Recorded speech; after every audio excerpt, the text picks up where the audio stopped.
Hello friends, आज से हम एक नया चैनल लॉन्च कर रहे हैं, नई बातें लॉन्च कर रहे हैं कि हम किस तरीके से डे टू डे मार्केट की इंफॉर्मेशन को आपके साथ शेयर कर सकते हैं। मार्केट में क्या कुछ हो रहा है, क्या क्या नया हो रहा है और उनका लॉन्ग टर्म इम्पैक्ट क्या होगा, वो सारी चीज़ें हम आप लोगों के साथ यहाँ पर शेयर करेंगे। आज से जो मेरा ये वीडियो स्टार्ट हो रहा है, इसमें फर्स्ट जो टॉपिक हम लोग डिस्कस कर रहे हैं वो रिलायंस इंडस्ट्रीज का प्लान क्या है राइट इशू लाने का आफ्टर ऑलमोस्ट 3 डिकेड्स लेटर। ऐसा नहीं है कि इससे पहले मार्केट में राइट इशू नहीं आए थे, रिलायंस ने भी किए थे, लेकिन बिफोर 30 ईयर्स और वी कैन से 3 डिकेड्स। अभी हाल में अगर मैं बात करता हूँ तो राइट इशू लाए गए थे by the Airtel, Vodafone, air Vodafone idea, Airtel, इन्होंने भी राइट इशू अभी लेके आए थे।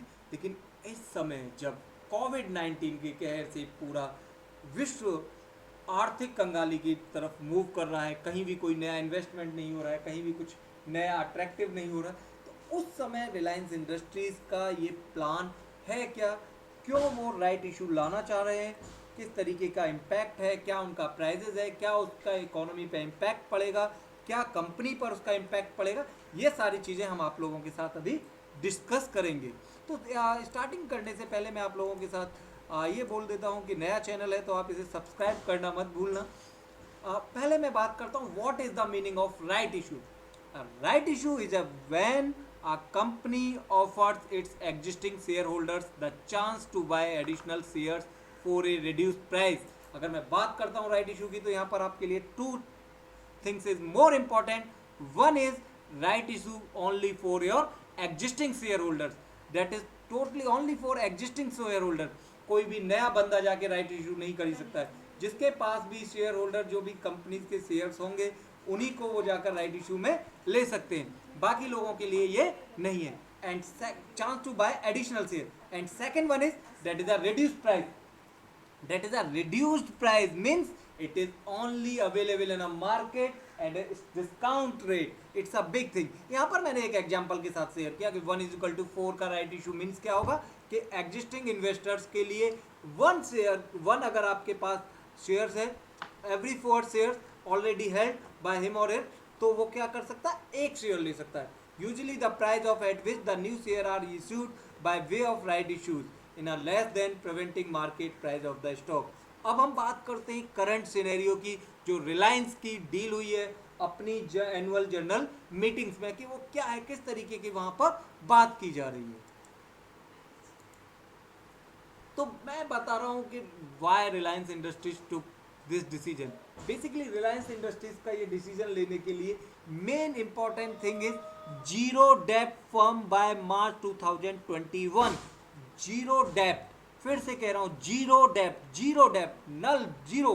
अब कोई भी डेप्ट नहीं रखना चाहते रिलायंस इंडस्ट्री, कोई भी लोन अपने ऊपर नहीं रखना चाहती मार्च 2021 में, जबकि यही रिलायंस इंडस्ट्रीज का दिसंबर 2019 में 1.53 लाख करोड़ का डेप्ट था।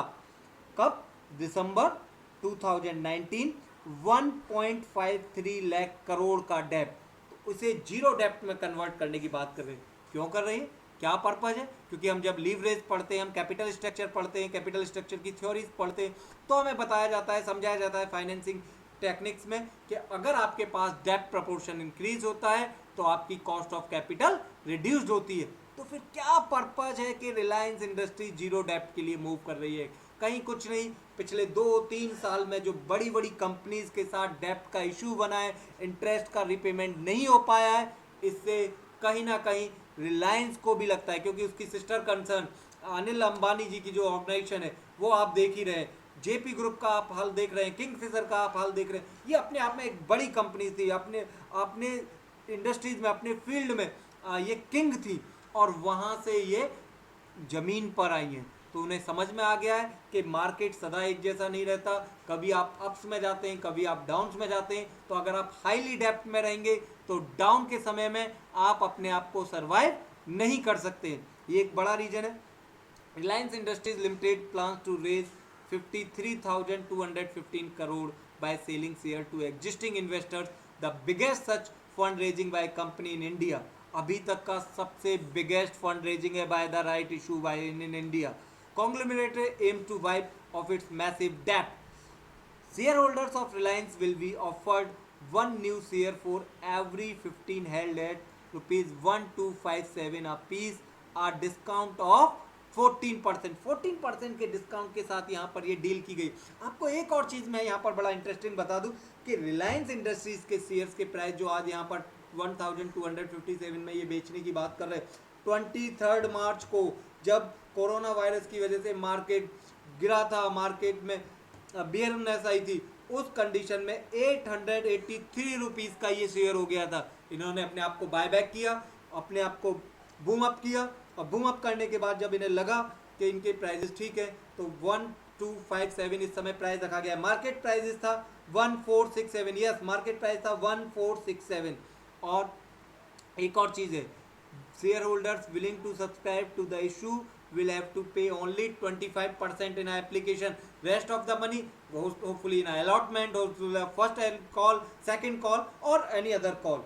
So and the price proportion is 1:15. 1:15 का यहाँ पर proportion रखा है। अब मैं जो आप लोगों से बात कर रहा था कि पर्पज क्या है, क्यों राइट इशू लाना पड़ा, Q4 का नतीजा देख के आपको भाइयों कुछ ना कुछ तो समझ में आएगा। Reliance Industries profit fell 37% to 6546 crore in the fourth quarter of fiscal 2020। Reliance का नेट प्रॉफिट 6546 ही रहा, और प्रॉफिट जो डिक्रीज हुआ वो 37.2%। रिलायंस का रेवेन्यू में 2.5% का डिक्रीज में हुआ। तो रिलायंस को पता है कि रेवेन्यू ज़्यादा नहीं डिक्रीज़ हुआ, प्रॉफिट बहुत ज़्यादा डिक्रीज़ हुआ है। तो हमें कहीं ना कहीं ये सोचना होगा, लॉन्ग टर्म में जाना होगा, तो हमें देखना होगा कि हम जीरो डेप्ट की ओर मूव करें। और ये फर्स्ट डील नहीं है रिलायंस की तरफ से, इससे पहले उन्होंने फेसबुक जियो डील की थी, उससे पहले उन्होंने सऊदी अरामको डील की है, और आपको बता दूं इन फ्यूचर पॉसिबल है कि बीपी के साथ भी उनकी कोई ना कोई डील हो, क्योंकि उनका target March 2021 as a zero डेप्ट कंपनी। क्लियर स्टूडेंट्स, होपफुली आपको ये चीज़ समझ में आई होगी। अगर उसके बाद भी आपको कोई प्रॉब्लम लगता है तो आप मेरे पास कमेंट कीजिए, और मुझे सजेस्ट करते रहिए कि मैं किन किन टॉपिक्स के साथ आपके साथ डिस्कस करता रहूं, क्या क्या अपने अंदर इम्प्रूवमेंट्स लाता रहूं, जिससे मैं आपकी नॉलेज शेयरिंग इंक्रीज कर सकूं बाय नॉलेज। Thank you.